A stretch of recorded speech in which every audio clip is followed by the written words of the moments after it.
We on here? All right, great. Guys, thank you so much for coming out. Like Michael said, I'm excited to pick her brain tonight and share with all of you guys. I'll be honest, I was very overwhelmed going through all of the things that she has done in the last 25 years. Alicia has an incredible track record, and she's done so many things. And so we harnessed as much of that as possible as we could tonight to kind of keep focused and deliver the nuggets that we found most valuable for all of you. So, you know, the first thing I kind of want to start with here was for people to understand where you really began.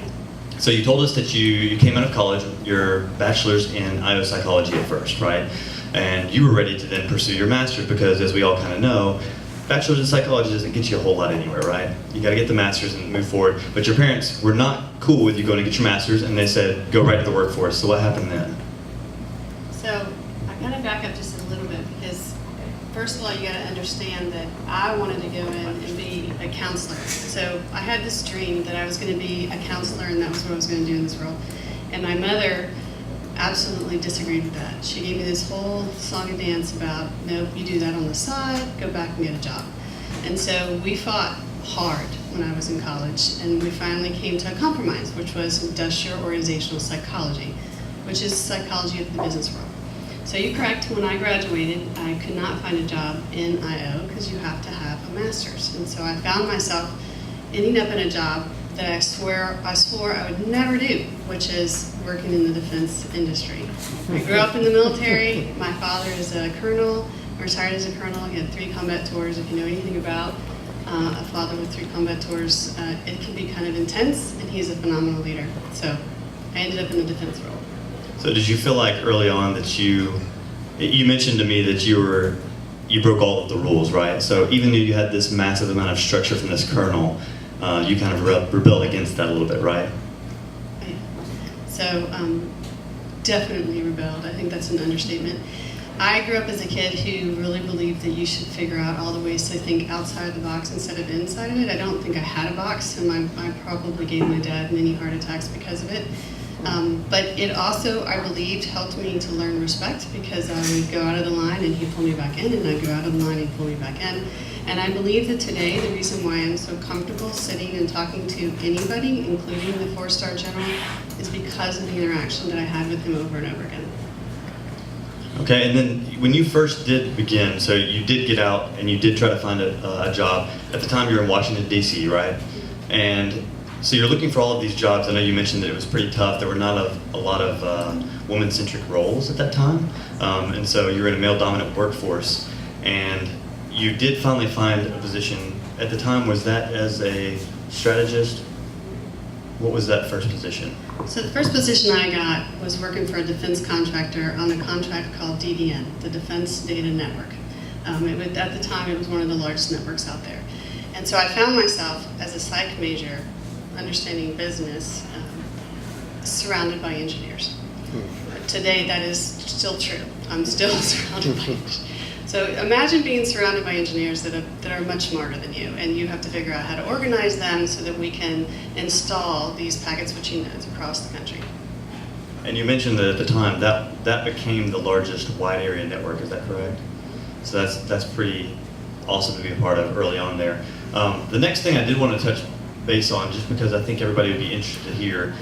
When you first started too, that it was one of those things where you caught a moment where you're walking down the hallway and your boss kind of made an off-color comment to you. And how did you handle that? I'm gonna let you talk about it. So, first of all, I grew up in the military, and growing up in the military, I'm 52 years old today. So, I mean, in June, growing up in the military, you tend to move around a lot, and there's a lot of you get used to a lot of calls when you're a woman, you know, even when you're younger. So when I found myself in the defense industry and I was at work and I was one of the only women with a lot of engineers, things would happen where you'd walk down the hall and they would make catcalls at you and tell you all kinds of things. So I learned very early on that it really wasn't going to do any good for me to complain. It was going to be better if I could figure out a way to address it in a more lovingly yet confident way. So I would turn around and I'd say, "Excuse me?" And they would stop, and they'd never do it again. And so I became more comfortable in that environment because I didn't let it get to me. And because of that, I think that I ended up demanding respect. And I think that's important that you didn't let that discourage you or kind of make you timid or meek in those scenarios, right? That you kind of took that and were like, well, I'm going to overcome those things. And so at the time, I do want to highlight that you worked for some really cool organizations. You worked first for, sorry, I lost my place here, DynCorp, and then with Booz Allen after that, right? And when you were working in these, it was when you first got into Booz Allen that you were actually, you kind of came out of a role into more of a leadership role, which then more or less became a startup within Booz Allen. Is that correct? It actually started in DynCorp. It started in So okay. I started off, as I said, in DDN, but that was with NMI. They got bought out, and became DynCorp. And inside DynCorp, again, I was surrounded by engineers, and I was not an engineer. I did not think I was that smart, so I did the only thing I knew how to do. I went back to school to get a degree in information management, which is managing engineers, at Marymount University. And I went about 80% of the way through trying to figure out how to handle all these great engineers that were so much smarter than I was. Anyway, as we started doing that, I found that engineers really didn't know how to communicate to people very well often, okay? And they definitely didn't know how to communicate it in a way that would get them the money that they needed to help that project or that technology that they were trying to implement. And so, you can't hear me, sorry. In DynCorp, that was the first time that we built the group, and we built a group that actually would go into government agencies and handle the business process re-engineering of their processes, and then we would automate it. Okay, and at what point during this time did you go back and, I know you have multiple degrees, so at what point did you go back and start adding things to the repertoire? So after DynCorp got bought again, I decided to move to San Diego, and I met my husband and had my first child. And while I was there, I got a degree in leadership organization, which was what I truly always wanted to do. It came full circle. Okay, and then you later pursued your master's in leadership as well. That was master's. That was your master's, okay. So as you're working for Booz Allen, you get to a point where you mentioned that family life became a big struggle, finding that work-life balance between home and work, and I mean, you put in an incredible amount of hours. You never put a number on it for me, but it was evident that you were putting in some long hours at work, and that you were also trying to stretch your home life. You have a husband, you have children, and you have this job that's very demanding. And so you tried to quit at one point, right? I tried to quit 3 times. Okay. I did not. I failed twice. So, no, I started off at Booz Allen, and most people think of Booz Allen as being you work for Booz Allen, you're a consultant. In this case, I was actually a consultant inside Booz Allen. So within a 5-year, 6-year period, I grew a team of about 40 very, very smart analysts, strategists, and we would analyze markets for those senior leaders. So what happened was Booz Allen at the time on the federal side was about 20,000 employees with a lot of senior leaders that needed help growing their markets. Since it was an internal piece, we ended up working almost 24/7. So I had my second child at this point. Before I quit, my son was 17 months and my daughter was 5. And I found myself working nonstop. And I thought it was really good. I mean, they would actually ask me, because I was a leader in Booz Allen, to give lectures to women on how they can better balance their life. And I still remember the time I gave the lecture and I stood up and they said, well, how do you do it? And I said, well, I go to work really early in the morning and then I work all day and I get off at 5 and I'm very structured. I go home, I've got one chair, sit on the chair with both my kids, I read to them, we have dinner, and then I go back to work as soon as they go to bed. I thought they were going to throw tomatoes at me. That wasn't balance in their life. In my life at the time, that was balance. That's what I considered balance, that I was structured enough to have family time. And so you found that to be not so balanced, and you felt it inside, right? You said it was one of those things you struggled with. You felt like you were doing great in the work environment, but then you just had this nagging inside feeling that you weren't the mom that you wanted to be, correct? Correct.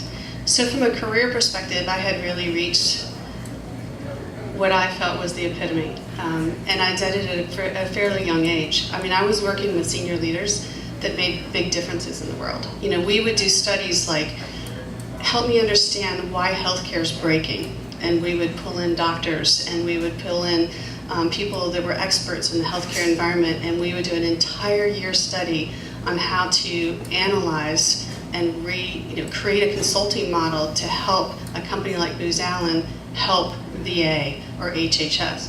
And so those were really incredible, exciting things that we worked on. But I also had 2 small children. And so one day I came home and I went downstairs, and we had a nanny that lived with us, and she was a photographer. And so she took pictures of my children, and I looked at her and I said, "Hey, I don't remember this picture." And she says, "Oh, I do." And that was it. That was it for me. I walked upstairs and I said, "I'm quitting." It just so happens at the time that for Booz Allen, we were studying one of the markets that my team was studying was Huntsville. And so we knew a lot about the market in Huntsville, and we had some great plans for Booz Allen to grow.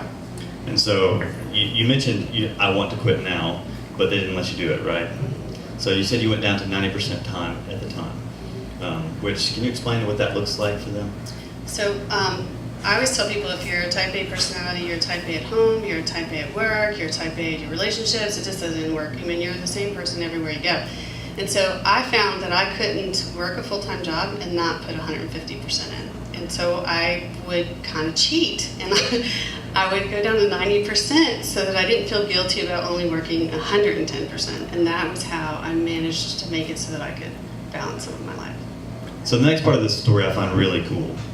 So you go in, you want to quit your job, and they were like, "No, you're not doing this, we need you here." But we've been looking at this Huntsville, Alabama market, which at the time, what did you think of Huntsville, Alabama?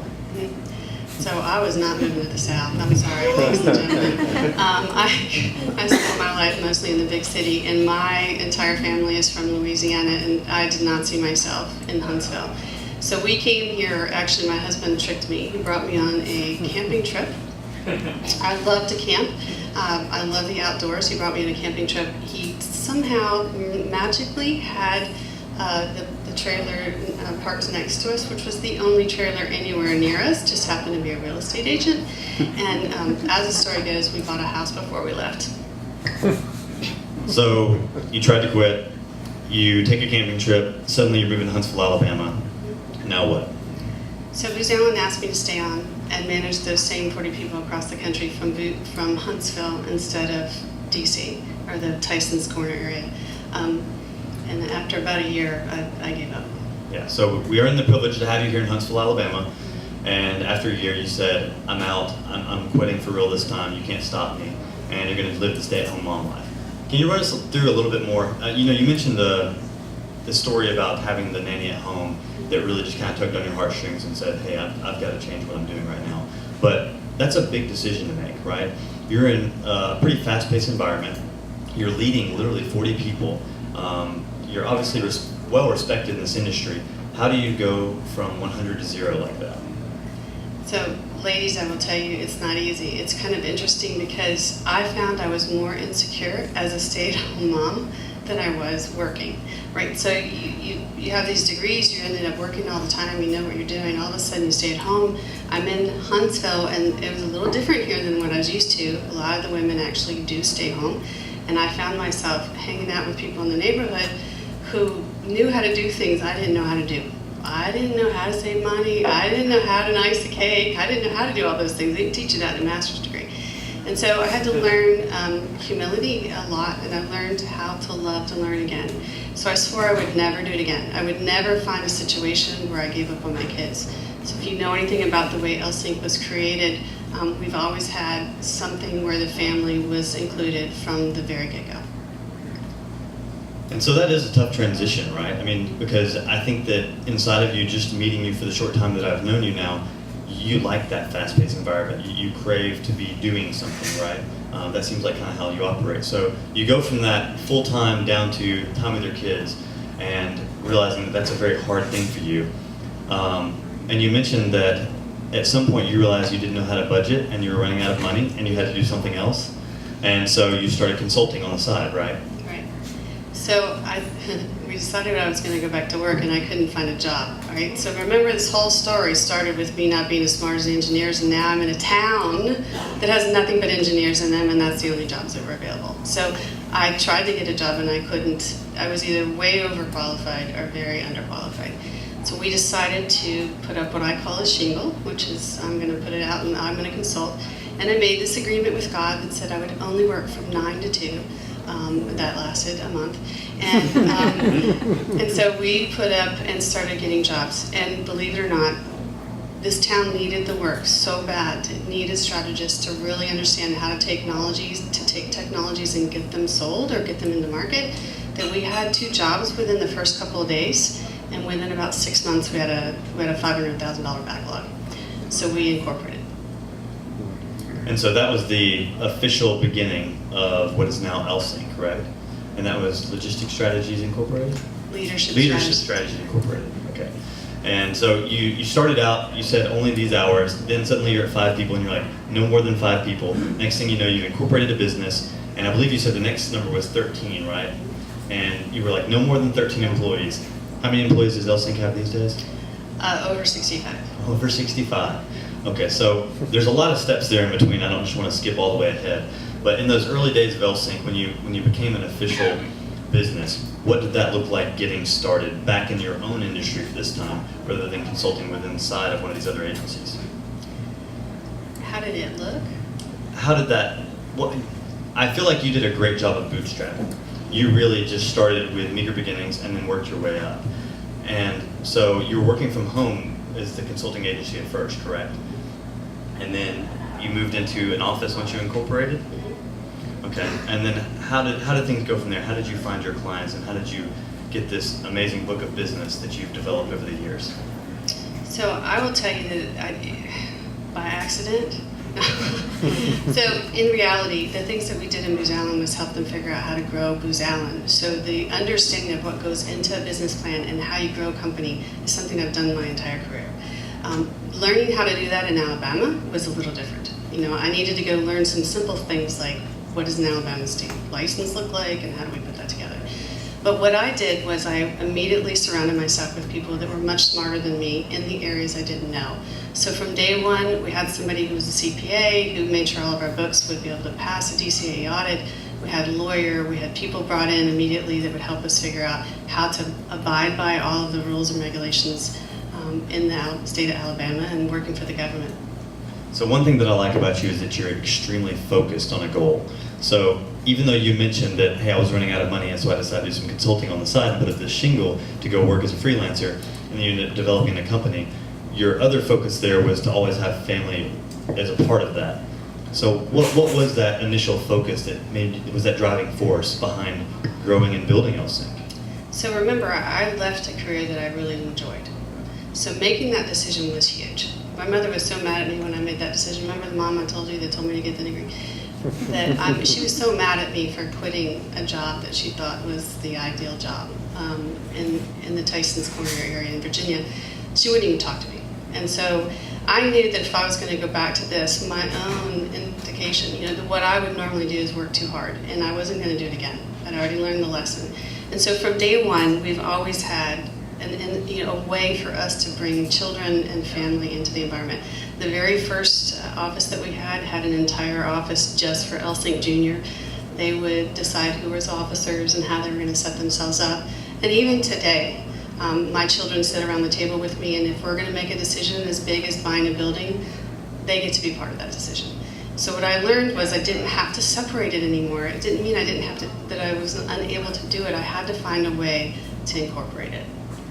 So you've been through years of all of this strategy, but then you realized that you were also very good at implementing the technological aspect as well. So how did you find your niche in not just developing the business and strategy side, but also getting more into the technological side of things as well? So I love watching technologies or projects excel. I mean, if it goes to market, that's just made my day. Well, after spending so many years helping other companies do it, we decided at one point to go ahead and acquire a company that could do it for us. And so we switched from not just providing strategy support, but also building products and living out my dream and leading the dream as well, instead of just doing it for other companies. And so starting early on, who were your first customers kind of in that realm? What did that look like? On the product development side? Yes. So on the product development side, we were really blessed because we took these really incredibly intelligent people, but I'd already had this great background in the defense and aerospace and clients. When we started LSINC, our clients were the big, Lockheed Martin, Northrop Grumman, Raytheon. NASA. I mean, for those that know that we just hired Robert Lightfoot, he was one of our first clients. And so we had a good amount of clients to help us figure out how to take those technologies into those markets. So if you see today, we just helped Boeing with one of their big projects, and so the product development team has been able to take advantage of the clients that we've had all along, and now they're taking the strategy side into helping the commercial clients. So we didn't talk about this last week, but is your focus more so on developing your own products and bringing them to market from the ideas within kind of the think tank of your organization, or are you more focused on client-based solutions? So my dream is to help leaders grow themselves and their businesses. And if I see that you've grown your business and you've been able to grow yourself as a leader and in your organization, then we have succeeded. Now, that's either going to help you because we either want to help you with your strategies because you already have the products or the capabilities, or we're going to actually help you build the product. So for me, it's not as much about how much of it is us versus how much of it is a client. It's more about where is the best way that we're going to add value. But to his point, we started to realize that there were a certain amount of products, right, that the trend was going up and up and up. And so you will hear in the next quarter that we'll be launching our own products as well. So you touched on something there that I would like for you to elaborate on. I noticed the other day at your office that all of your employees just look at you and beaming, like they have so much pride in you and they really think a lot of you. And I feel like you've built this incredible culture, and you just touched on helping to build leaders. So it's very obvious that you do that within your organization as well. Can you tell me how you've kind of developed that culture, or where you've learned to develop that culture over time? And sorry if I caught you off guard. I don't know if they'd say that. Maybe you need to interview them. I would say that our culture is what I believe. Surround yourself with really smart people. Realize that you're not always going to be smart in every area. You're going to be smart in one area. I know what I'm gifted at. I know what I've been blessed with, but I also know what all of my employees have been blessed with. And so understanding their gifts and figuring out how to let them have a voice is what we try to do in all of our projects and within the company. That's incredible. Would you give her a quick round of applause for that right there?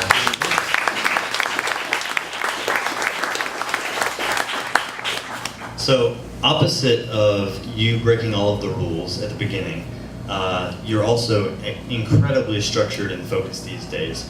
What was it like switching from what I feel is the break every rule, like just rebellious side of you, to this very organized and well put together leader of your organization? Because that's kind of my life, right? Is I was that same child who broke the rules, who didn't listen to authority, who did what I want, still do, and there, as you grow, you find you do need more organization, right? But what led you to that point in your life? So I believe that there's pros and cons to small businesses and large companies. I believe that there's pros and cons to those of us that rebel and those of us that follow the rules. So really the trick is to combine them, right? To figure out when do I do it. And when I was in a large company, the things that I valued is they really taught me some hard lessons. I mean, to try working at Booz Allen, you have to go through every imaginable training to make sure you're going to be a good leader. And I like to say it's sandpaper off all the different things that you should not be doing. So you learn. You get a lot of training and you learn. On a small company, you have to think really fast, and you've got to be able to take risk and think outside of the box. So I think that the time that I had, in a structured family and the time that I had in a large organization is what has prepared me to be able to handle the small business that we have today. Okay. Coming to this area for the first time, I'm sure that you didn't know a lot of people. I mean, other than the realtor in the trailer right next to you when you made your camping trip. And over time, you've expanded your network. But it's interesting to me that being from outside of this area completely, you came in and you found a pretty incredible mentor. You mentioned that Julian Davidson was your mentor, correct? How did you come about meeting him and developing that relationship and then convincing him to work with you and help you? Oh, have you ever tried to convince Julian? You can't convince Julian, have you? That's not exactly how it happened. What happened is, for me, I had great mentors inside my career before I left the Washington, D.C. area. And one of those mentors, when he realized that I was putting up a shingle, actually reached out to his friend, which was Julian, and asked him to mentor me. I was, again, very blessed in the right place at the right time. And so what did that conversation look like? He just said, hey, I've got this friend and you should help them and I hope it works out? No. I think Dick would laugh back there thinking that. Julian first told me all the reasons why I wouldn't succeed. I believe in picking mentors that are very hard on you, that will tell you all the things you don't want to hear so that you can figure out how to do them better. And so he told me all the reasons why he think it wouldn't survive in Huntsville. I will tell you that the most proud moment, still bringing tears to my eyes, that I ever had with him as the mentor was years later when he said to me, "I get to say I knew you when." So if you take the first meeting to that one, it was quite a difference. That's great. And so now LSINC has been in business for 14 years? 10. 10 years. I'm sorry, my timelines are completely off. And so you've gone just from the strategy side to producing your own products. Would you like to talk about one of the cool products that you're producing right now? No? Okay. We'll touch on that for another time. Well, guys, I do